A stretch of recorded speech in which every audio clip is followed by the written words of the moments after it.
Ready? Hello, everybody. Just getting myself all recombobulated after being discombobulated. Hello, and welcome to Rhythm and Pixels Chat, episode 38-9. We're close to the end of the world of 38. It's a big number. It's a big number. Actually, it's the biggest number we've ever engaged because we don't go down. We don't go down. We don't, only way is up. Ascension. Is ascension. We ascend to higher numbers of the podcast. And if you're listening to us, you have ascended to a greater podcast, I'm going to say. Oh, at least a great one. At least a good one. A good one. No. It's great. Great. Okay, good. How's your week, Ben? Well, I just broke my cup on my car. And On your car? Yeah, I keep the thing you do where you put your cup on top of the car, and then you start moving the car, and then you hit a brake on the car, and then you slingshot your beverage vessel across the street, and then onlookers just kind of gawk at you like you did something really stupid. I've done that. I've done that with my glasses. Oh no! I was wearing. My microphone needs to it needs to calm down. You have a spring. It's too springy. So I have a pair. I wear prescription sunglasses. So I have my sunglasses on, and in my case I put my regular glasses, and I put it on top of the car. Didn't realize, and I drove away, and it fell off my car. And I was like, crap! I must have left my glasses back in the office. So I turned around to go back in the office. Oh wait, so you didn't hear them fall off? No, I assumed they were still in the office. So what I did was I turned around, came back to the office, and drove right over my glasses and flattened them. Oh, God. They were flat. I guess that's a perk to needing them to see. I'll never make that mistake. Oh, man. So, I need them to see, too. I couldn't see anything. I had to go back to my weird old, narrow glasses, and they were really old prescription, and it was hard. It was really hard. That was, that was pretty early pandemic. I was in the office, doing stuff. So, you need them to drive. You didn't need them to drive, though, because you would have had them on for driving at least. Yeah, I had my sunglasses on, which were prescription. Oh, sneaky devil. Well, in that case, you're still kind of okay. You'll just look cool everywhere you go. Yeah. And people will just be like, man, that guy knows what's up. I can only wear them for so long, though. They're too heavy. Because my prescription is so strong, they can't make thinner sunglasses. They just can't. So they're just huge.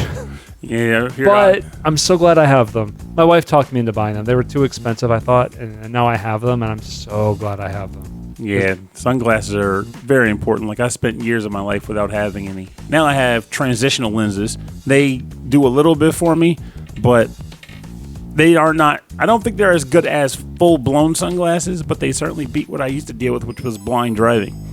You don't want to deal with blind driving. Blind? Oh, what do you mean, looking into the sun? I'm staring into the sun, or at best, I got my hand up. Yeah, and I'm kind of looking through the fingertips. I did the George Costanza. I squint. Oh yeah, I do a really good squint. I'm spotting those dimes. Yeah. So that was a good Seinfeld reference for everybody. I see. Well, I beat Balatro Gold Stake. I'm really pleased about that. Is that the highest stake? That's the highest stake on the first deck. I have, I think 7 or 8 more decks to do. Of how many stakes apiece? Well, I guess it's 8 or 9. You got a long ways to go. It's a lot of steaks for a vegetarian for now. But you fit them in. They're vegetarian steaks. I can get there. Black steak's probably the hardest one because you lose a discard. So that's double. That's like. But then you say they stack on each other anyway, so. Yeah. So the black deck, you already lose a discard. And then by gold stake, you've lost another discard. So you only get 2 discards, Pernell. Yeah, that's not good. So I'll get there. But I've gotten pretty good at the game. And I've just been doing high run scores now. This is the Balatro portion of the show now. It used to be the Hollow Knight portion. Now it's the Balatro portion. Now I just do high run scores, where endless mode, where I just keep it on the lowest stakes, like the standard version, and then I just try to turn my deck into just a money-making machine. Ooh. So I think my highest score was E14. So that's 10 to the 14th power. And was your primary scoring method built off of sets of cards or the supposed single card method? Yeah, it was. No, that one was flush 5. So that one I was running 5 kings of the same suit. Oh.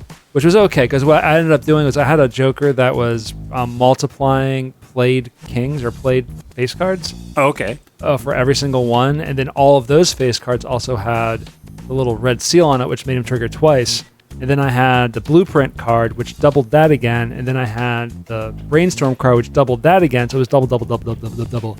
And then over time, I just turned my entire deck into kings. And you do that until the game scales and I can't beat it anymore. I think I've never gotten in real poker either. I don't know. I don't play. I used to play poker with my friends in junior high, I think. We had I used to save pennies or whatever and have a big jar of pennies and we would just dump it on the ground and be like, we're playing poker with pennies. And then when we were done, we put all the pennies back in the jar.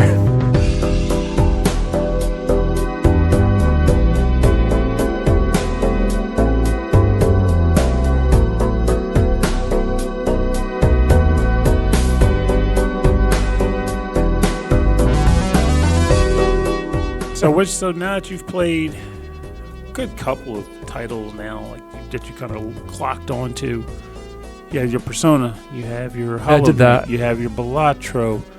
I feel like I might be missing something, but I might not be. I played when I first had Ollie. I was trying to get into Hades. That's right, you were playing Hades.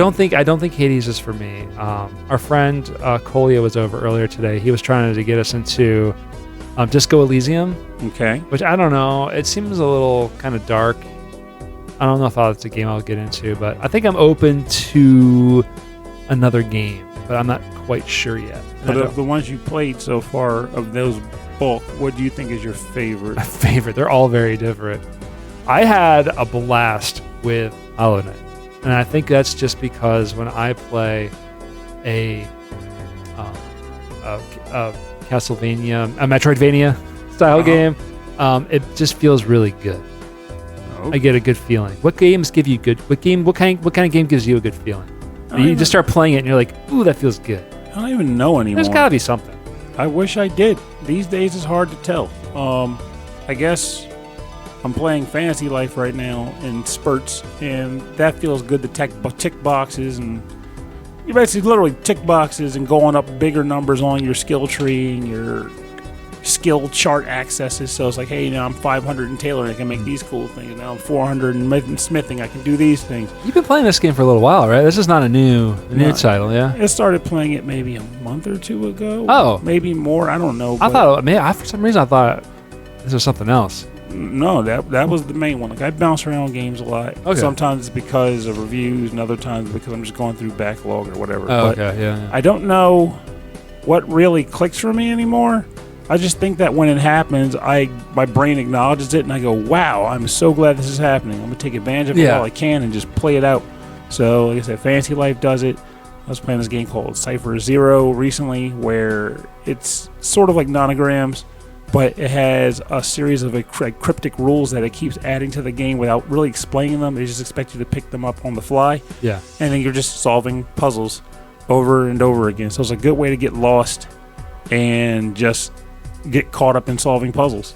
Oh, engines too. I like civilization builders, things that let me build up a tree, a tech tree or a resource tree, so I can pull off combos and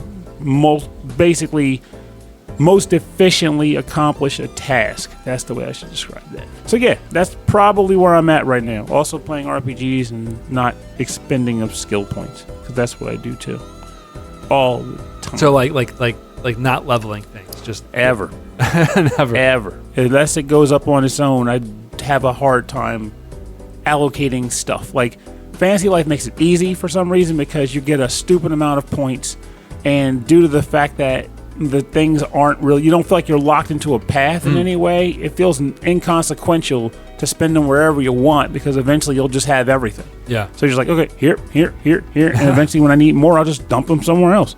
But a lot of the games I play, they always hit you with the ideas like, well, you can only specialize in one thing, and yeah, you can reset your abilities, but it's going to take work to do that. You can only do it so many times, whereas you should just be able to do it whenever you want. Yeah. Because of the sake, I mean, I guess hard mode you shouldn't be able to. That would be the time where it's like, look, you're committed, buddy. But if you're playing like a normal thing and you're meant to experiment and learn what your characters can do, you should be able to just do it whenever you want. So it's, I don't know. It might even also be in my head. Who am I kidding? It probably is all in my head because nobody else really has this problem, I think. If you have this problem, write into the show and tell us. But I think it's just me. So, No, I think people run into that. It's almost like I don't know. I think you play enough games over time, or like you're just in a moment where you're like, I'm not sure what I'm into next. Yeah, that's all.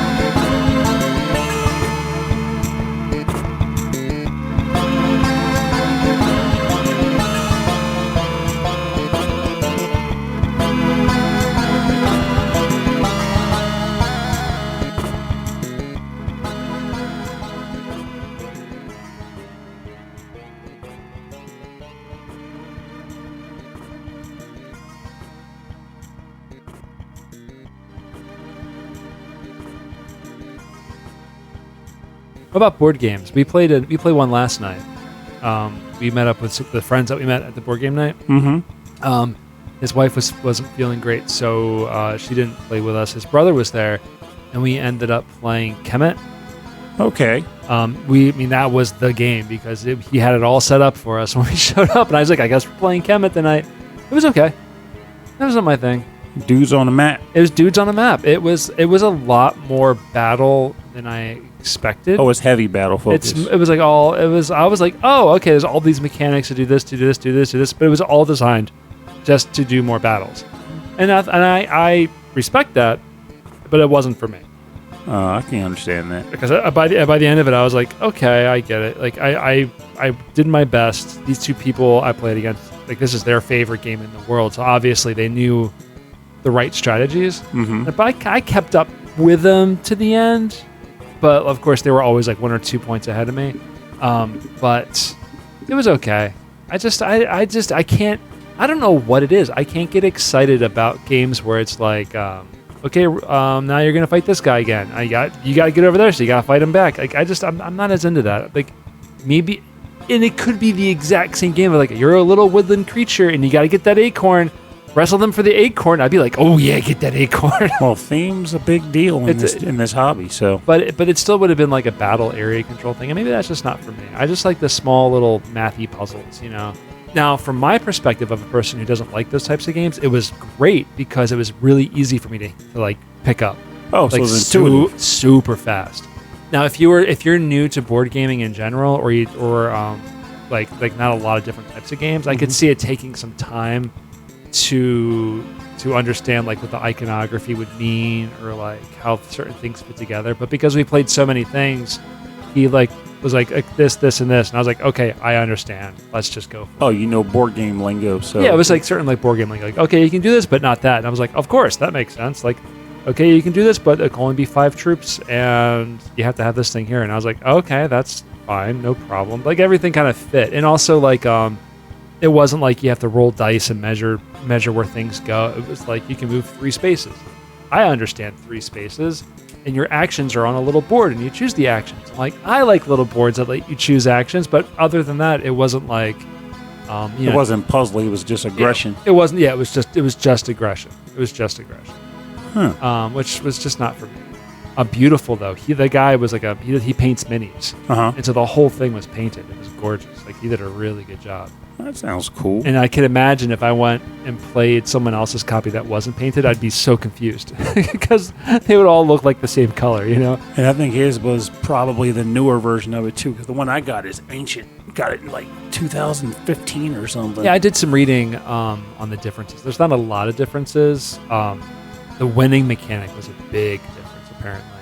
Oh. Where you like if you got to a tie, like you would essentially just keep playing until someone overtook the other. Mm-hmm. But the game was set up where like you can constantly wrestle back and forth on points.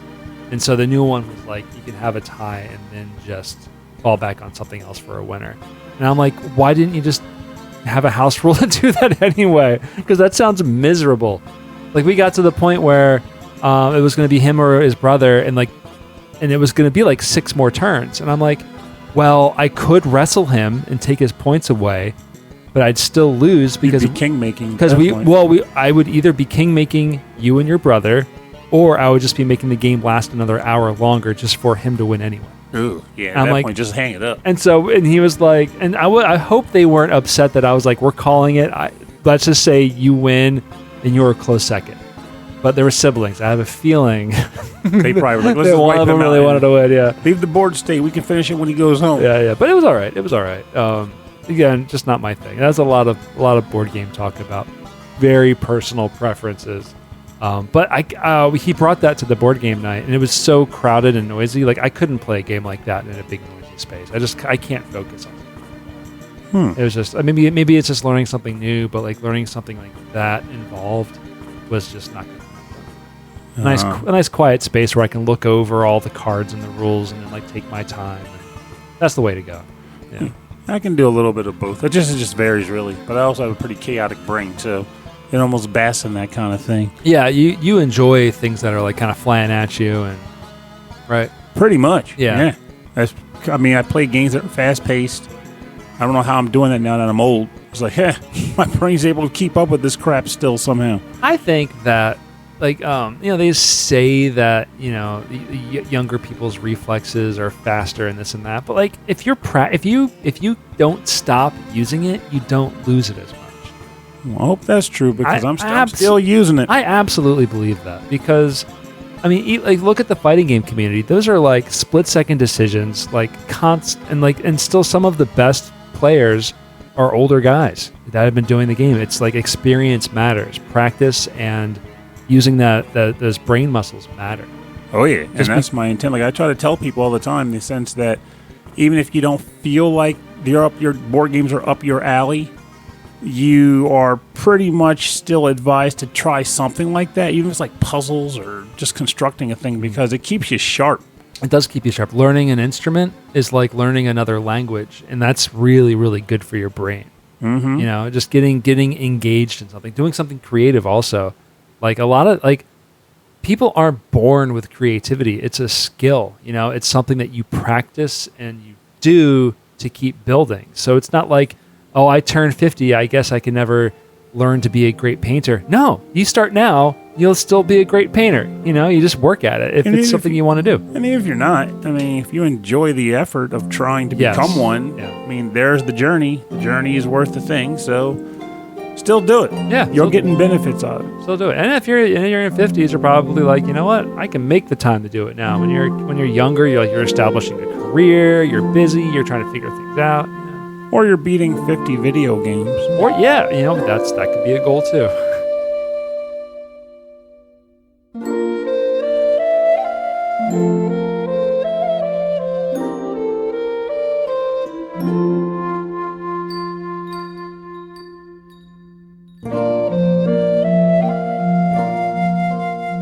I've beaten a lot of video games. Wow. And have you beaten anything recently? Nope. Maybe I beat Fallen Leaf since the last time I was here. I don't remember if I did it then or before, but I beat Fallen Leaf. And that seems to be the only game, but I've just played a lot of different things. I just dipped my toe in a lot of different games and hope for them to be fun. Yeah. So I'm playing, like I said, I'm playing Cypher Zero. I'm playing Fantasy Life. I'm still playing Clair Obscur. Chris, the Wise Guy, finished it recently, which put the game back on my radar. And it was right before I left for my trip, and I came back and was like, I should start playing that when I get back. And I haven't had time to do that because I'm caught up in like 15 different things. But I did at least boot the game up and look at my stats and not spend any skill points, so there's that. Par for the course. That's the game, though, right? Spending skill points? That's part of the game. Well, it is, but it's also not. You can spend points to get abilities, which you need to do, but then there's also points to get attribute increases, which I've spent none. That's why I haven't spent anything. Yeah. I've gotten skills, though, because you're not going to accomplish anything without them in that game. You legitimately need skills, at least. But I've gotten by on hard mode without getting any attribute points so far. I started playing a game called like Princess Pamu and the Five Moons. That's when I'm lost, but I'm enjoying it. Inaya, Life After Gods. Fretless, which is an RPG where you play musical instruments to get to a Battle of the Bands concert. You play as musical instruments? You play as a musician, a solo musician who fights with musical instruments to try to get to a Battle of the Bands competition. That sounds cool. It's very good. I like it a lot, actually. Yeah. Like it very much. Galacticon, which I reviewed for SML recently, which is just a little arcadey game that feels like a futuristic version of Joust, if you remember that game back in the day. I could play the hell out of some Joust. When we used to go to 1984, that barcade, I would just play that machine the entire time. I love Joust. In that case, you might want to look it up. The game is like $5, so it's I'll not check like it it's out, expensive either. But it was fun for that. It's like a high score chaser. And aside from that, I don't know. I buy a lot of games, and I need to stop. Like next month, I need to get one of those, wall calendars where you put a little tick mark on it every time you get a day without doing the thing you shouldn't be doing. Because I spend too much on things I'll never use. They make phone apps like that too that are probably for other reasons. Like I didn't drink today. I didn't do drugs. It could be like I did not buy a game today. I mean, honestly, get a streak going. At this point, it may as well be alcohol for me because shoot, I buy a lot of stuff. Yeah, I buy a lot of stuff. Tabletop, like I'm actually in that situation now where I'm like, okay, I'm moving stuff around. I'm finally trying to put the basement to use. I'm boxing certain stuff up. I have a lot of things, and I realize that a number of things is going to come back to bite me socially someday. Right now, it doesn't matter because it's just my stuff. No one cares but me, but I can't. It's not fair to have someone else engage with my stuff. So trying to work through all of that, like, what games do I actually need to have? How much space would I need if I kept all this stuff and actually used it somewhere else? Like, I have no idea. But in my current house, I've been able to be lazy because I'm the only person engaged with my things. So I can put it wherever I want, you know? Yeah. So, because I think if the listeners were to take pot shot guesses at how many games, either video or board I have, they would be shocked with the actual number. If they listened to last month's episode, they would know the number. Did I say it? Yes. I'm old. I forgot. No, because we were talking with Chris, and he's a board gamer too. Oh, that's right. You and Chris did the high-low. We did the high-low, yeah. And I was like, I know the answer. I know the answer, and it's depressing. It's a lot of games. The funny part is if I had the space, it wouldn't even be an issue. I think it would be great. Yeah. Like, with most things, having the option is great. Like, there's no issue with having an option. Like, okay. But if you had the space, would you come to the decision that you needed to stop? I feel like or would you keep filling up the space?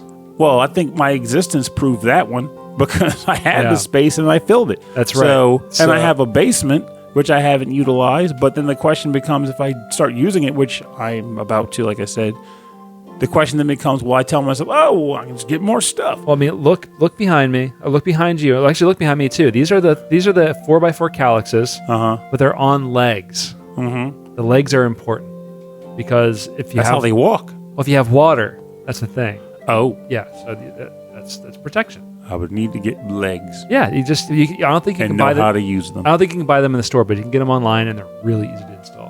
Huh. It does help to have two people because I did it myself and it sucked. I've definitely lived that life. I generally built most of my furniture that way. Like I built, I think the worst thing was the entertainment center at my old house. Yeah, all those are a pain in the butt, man. Built it at 5 a.m. and picking that thing up, I kind of laughed, and the thing was like, "Don't do this alone. Use two people." Yeah. Well, when we moved here, they had to take apart those shelves to get them downstairs, and it took me like a full day just to figure out how to put them back together.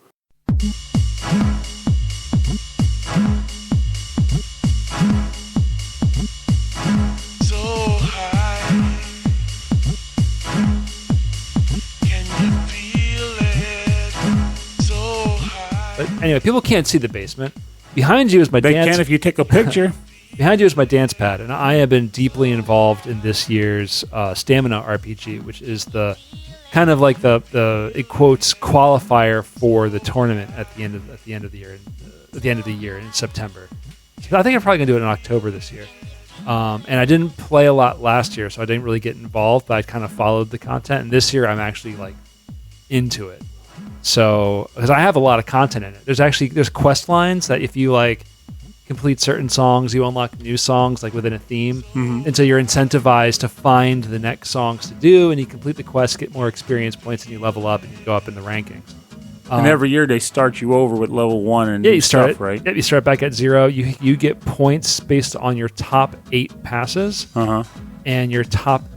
And that's your tournament points. And then for your top 8 marathon passes, those are long points. Did I misremember you saying at one point on one of the previous descriptions of this thing that you can get equipment?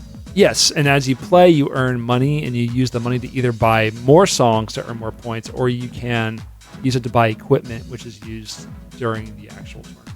See, that's honestly, I think, is a smart idea It's for awesome. a tournament. And you also earn like affinity, essentially stat points, which you can allocate towards different skills. So if, like a player may not be able to play really fast, but that said they can play really long. So they'd put their skill points into length. So they get point bonuses on longer songs. So that means like it kind of levels the field to people who like, well, I can't play long songs, but I can play really, really fast. And it kind of like levels it up. Or some people are like, I'm really, really good at scoring. I'm really accurate. And so they put their points towards that. So do you ever get anybody that comes in with the no items from Fox only Final Destination? I think so. Yeah, some people do that because some people, as people are like, oh, I just got in there. Like some of the like they're really, really good. They've passed like 5 like incredibly hard songs. They're like at the top of the rankings, and they just play whatever. So some people like they really go into it and like they game it, and that's fun. And some people just go for it, and that's fun too. So I'm really, really into it.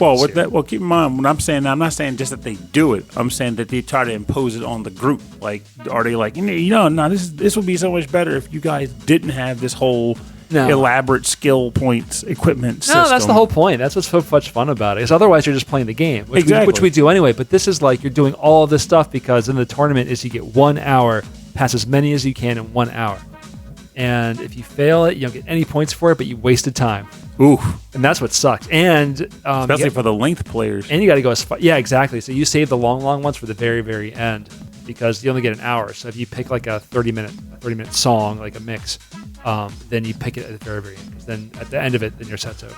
But I'd also wager if someone was like skilled enough to pass it without fail any time, they could just come in there and do the 30-minute song and have an absurdly high score and walk off. Well, if you only high risk, high reward. If you only do that, then it's still not enough. Really? It wouldn't be enough because you want to max your points. So you would do as many as you can and then do that at the very, very end. Oh, does it do the thing that DDR used to do, or maybe not DDR, but some games did it, where it has a max score for every level, no matter what? Yeah, every single one has it's mainly a pass. You pass it. Oh, okay. You just it's a pass-fail. Stamina is pass-fail. Stamina is, I don't care how well you did. Some people play for that, but you just have to pass. So if I pass with like a 70%, I'm happy.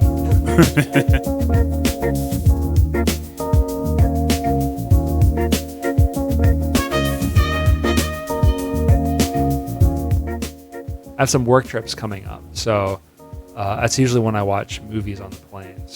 But I already watched Superman a couple months ago. Yeah, Superman is good. That was really good.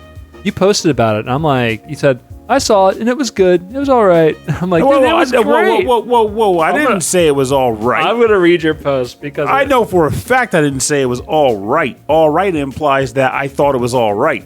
I walked out there thinking it was a great Superman movie. And I also said for a fact, I really felt they nailed the Clark Kent Superman dual dynamic. Oh, I thought they did too. I thought it was great.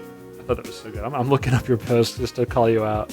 Every time I see your post, I'm like, I thought you like. It's not like I knew you didn't get away that you didn't like it. I knew that you liked it. Here you go. I just walked out of seeing Superman, and I can definitely say that I was very much entertained by it. You make it sound like that says it was adequate. No, I was entertained by it. I was entertained by it. Well, keep reading. Keep reading. Less grim dark, which is good, and more levity, even when the more serious portions of the narrative played out.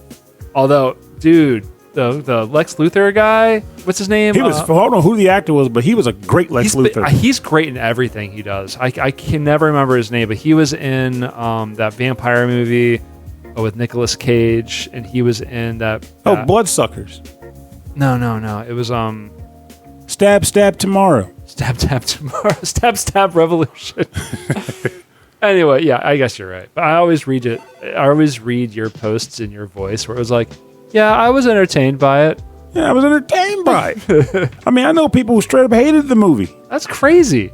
And I know why they do, or they won't say it. That's because they're sleeping. They're sleeping. They are sleeping through life.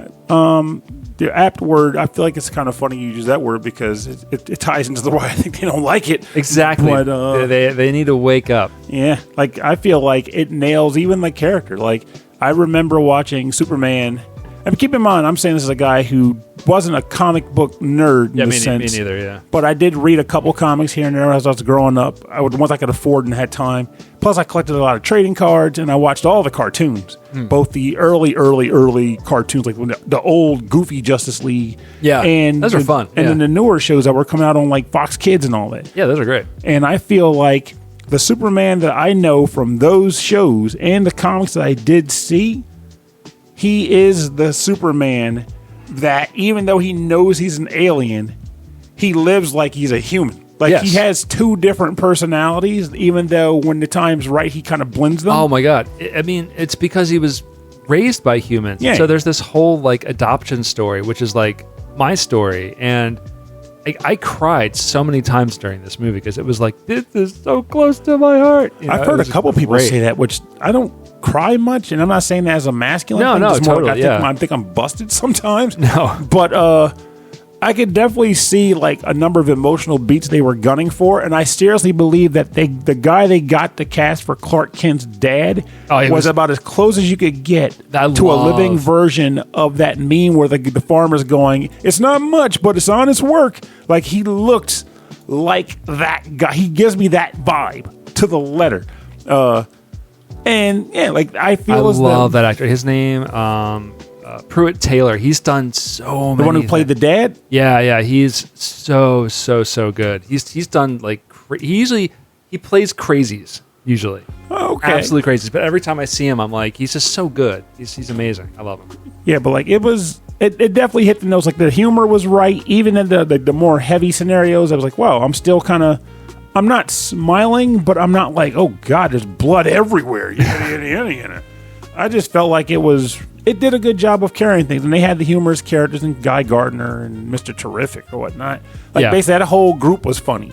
Yeah, I enjoyed them a lot. Yeah. And there were a few characters I didn't recognize. I had to have friends ask me like, who the heck was that guy? Oh, that's such and such. Like, oh, I don't recognize him. It was for me, it was like, oh, it's a superhero movie where I just need to go and I don't have to recognize everybody. I just have to enjoy it. And if they expect me to know who they are, then I'm not going to care. Like half of like the people at the Daily Planet who they kind of half introduced, I'm like, I guess they're regular characters that I should know about. I know Perry and Jimmy. And Lois, of course. I was like, I know Lois. Everyone else is just, maybe they're new. What? I am surprised. You don't know about Jimmy Olsen, though? I don't know, man. There was a whole comic line, Superman and Jimmy Olsen. I'm good for them.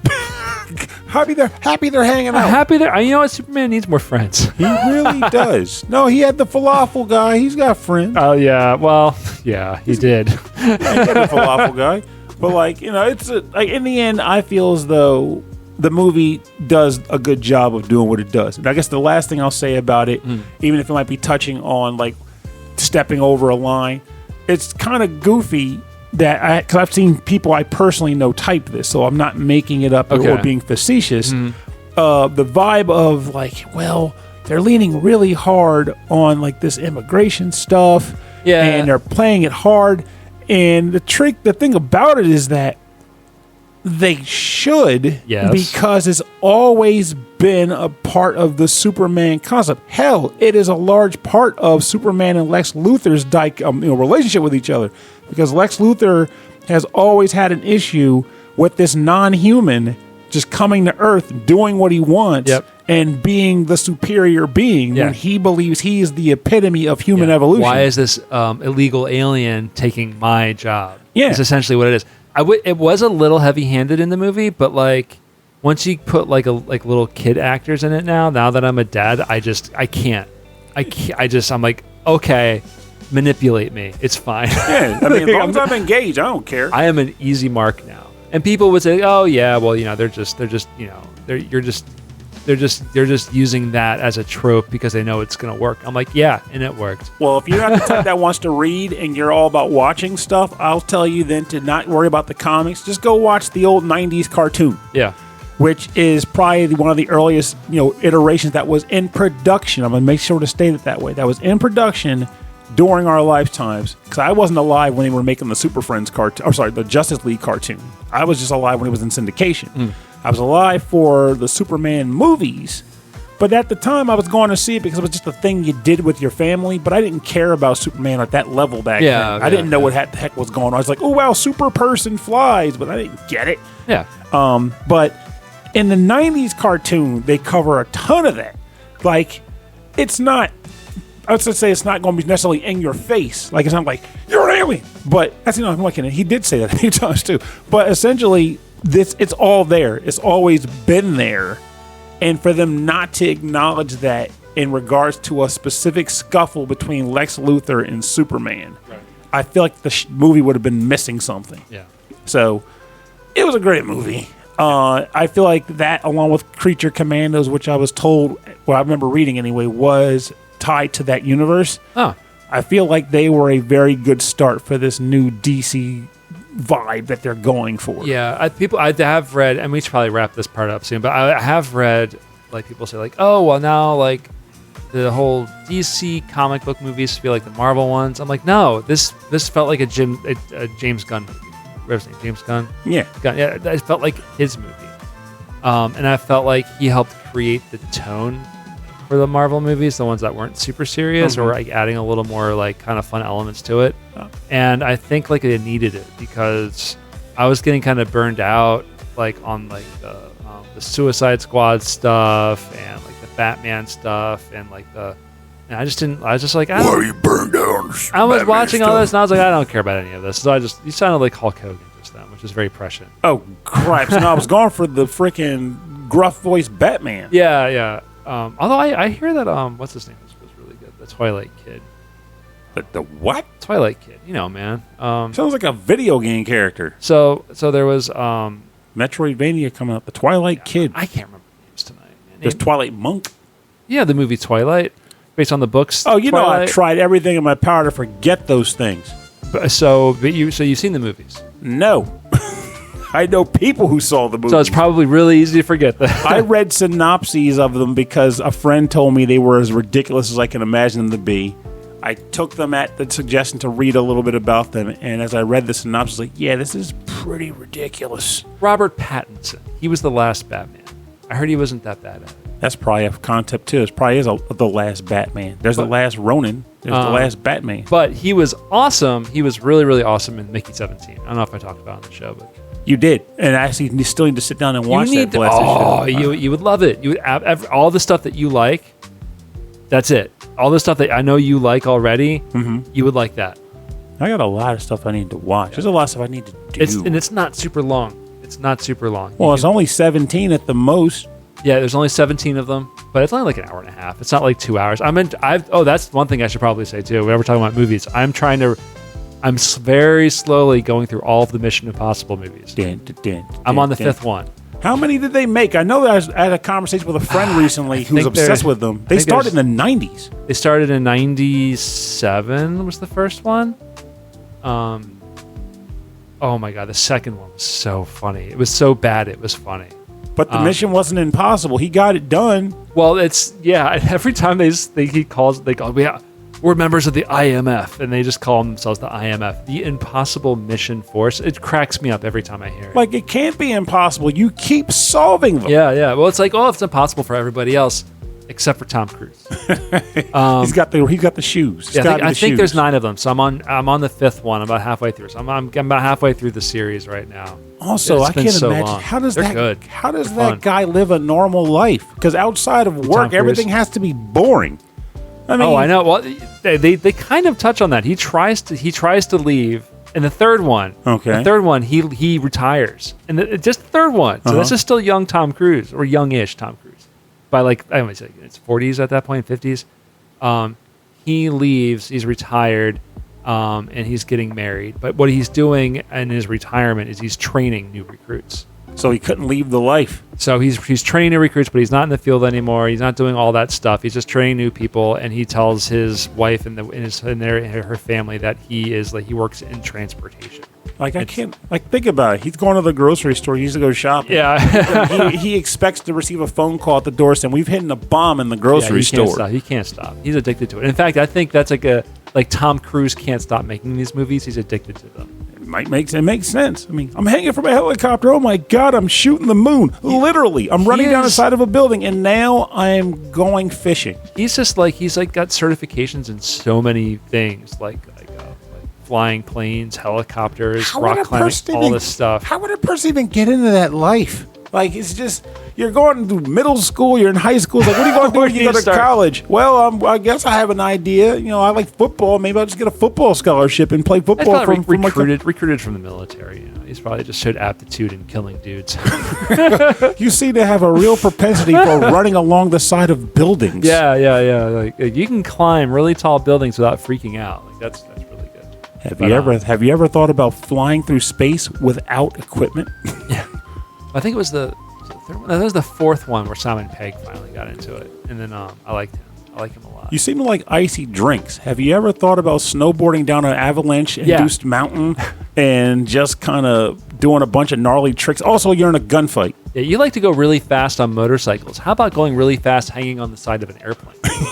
Would I? Would I? But anyway, that's what I'm doing, like a here and there. Just I'm putting on at night, and I'm just like doing other stuff and watching Mission Impossible, and like it's just dumb fun. There's like a heist movie every time, except for the second one, which I don't know what the heck they were thinking about. I will say, so weird. Like the Falcon and the Winter Soldier was like probably the one movie that addressed the idea that comes to mind too. I thought it was a show. It was a show. Oh, it was a show. Yeah. But the idea of like you got these people like the Tom Cruise and Mission Impossible. They do these jobs. You know they're getting paid or whatever, but you have to sometimes wonder what the volume of pay actually is. Like what kind of lives are these guys living outside of work? So that's why I thought it was interesting when they did that episode of The Falcon. Like, I can't get a bank loan, which, first of all, why do you need a bank loan? You have saved the world. I feel like if you've saved the world one time, you should have an infinite bank account to do whatever you want with. But who gives it to him? The government, because if you don't, I'm just not going to do it next time. But if it was the U.S. government, yeah, sure, maybe the one president will. And then the next president's going to be like, no, we got to cut this budget. And he saved the world one time. And Falcon, Winter Soldier, they've got too much money. They're loose cannons, Pernell. They're loose cannons. Get them out of here. I tell you what, saving the world doesn't pay enough money. I love Anthony Mackie, man. The new Twisted Metal series is coming out. Have you watched Twisted Metal? I have not. Oh, it's so good. It was. So that's another winner? So that's another winner? It was so much better than it deserved to be because it's based on like a dumb 90s video game that didn't have much of a story in the first place. It was so good. The concept of that game never made sense. Funny. And then I remember we talked about this like last year, a year before, and then you explained the story of the game to me. And I was like, that's crazy. They don't even do anything like that. And then at the very end of the series they talk about it. And in season 2, it's the game. It's also they bring in Calypso and all that. Calypso, and like they get like their one wish granted or whatever. He's like a demon on Earth, like all that crazy stuff. Yep. But it's Anthony Mackie. Like the show is good because he is amazing. I have to give that a watch, especially now that I know they're actually going along with the game mechanic, because I always felt like, aside from the fact, and again, there's probably a gamey-wamey reason why it can have sequels with the same characters, despite the fact that they should have technically been blown up in their cars in the previous game. I feel like the only thing that matches the game with the show is the title and the fact that they're always in cars with guns attached to them. Okay. And like that's it. And they have Sweet Tooth, though. They got to have Sweet Tooth. Sweet Tooth is in it, and he's a nut job. As he should be. And he's not good or bad. They just point him in the direction that they need him to point him. He's just crazy. He just goes crazy. So he's fun to watch. So maybe I will give it a violent watch. as all get out. Don't watch it with your kids. People listening, don't do that. So what I need to do, I'm going to borrow a kid and then watch it when they're not around. Exactly. Yeah.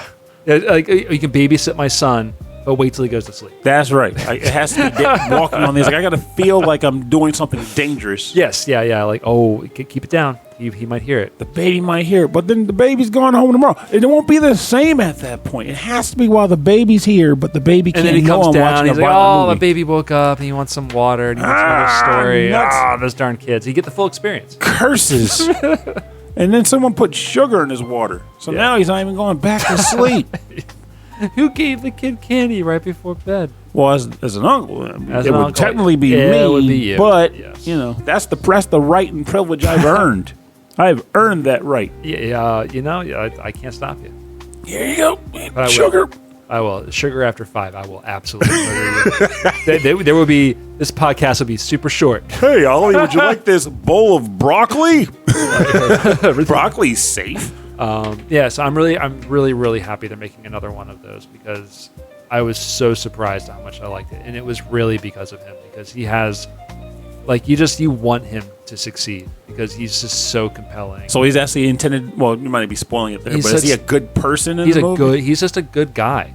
Well, not a good guy as the actor. I mean, like his character. His character, yeah. He's just a good guy, and Anthony Mackie is so awesome. Like, you just believe him. Oh, he portrays it and well. you just want him to just do it. To not get killed by you want Sweet Tooth. exactly. You just want him to win. You want him to do his best, and so it's just really nice because the world that they're in is absolutely horrible. So that sounds about right. Yeah. Maybe it's like his wish for Calypso's like, maybe we can undo all of this, but then Calypso always has a bad twist to his wishes. So yeah, there's who always knows how that'll horrible. go. Yeah, but there's that guy. There's like, I think we did it like on a picture for the podcast where there's that guy whose arms are wheels. Oh yeah. So you're gonna say his name was Axel because it would be the appropriate name. Well, I forget what his name is, but at the very end of the last episode, Calypso is like showing like pictures on a poster of all the characters that are going to fight in his like tournament or whatever. They show it. And they show a guy. And I was like, it's the wheel guy. I'm going to just type it and see if that comes up. That would be amazing. I would not be surprised. Well, what do you know? His name is Axel. His name is Axel. As if the most obvious name for a character who's affixed to two wheels would not be his actual name. I'm excited. They had some good actors. Jason Mantzoukas was in it. He played like a priest who like took over and made his own cult. And I'm not sure if they killed him or not, but they could always bring people back, so that'd be kind of fun. I guess a more obvious name would have been Wheelie, huh? Wheelie. I love that. Like they call me Wheelie. Oh, Wheelie Smith? Wheelie Smith. Wheelie Smith. Clean rapper, fast shooter. All right. We are going to wrap this up, and we'll see you next week for Stacy Con. Episode 38-9, Get Crafty. Stacy Con. Stacy Con 1994. That's right.